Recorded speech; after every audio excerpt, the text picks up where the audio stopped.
Hello and welcome to another episode of Math Talks. In this tutorial, I am going to discuss about how to customize your CATIA settings.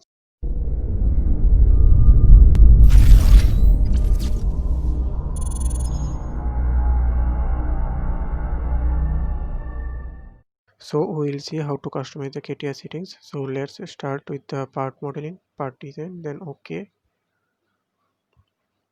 Let's sketch something in this plane, say rectangle, then exit the workbench. Yes, now we can customize it. Here, right click on it. In the down menu you can see the customize option here. Okay, or you can bring this same menu. You can see that under the tools bar. Here I am coming to commands, then all commands. Then you have to search for hide or show option. Hide or show. Yes, this one is the hide or show properties. And here the accelerator, such as I am writing it as space, and then close.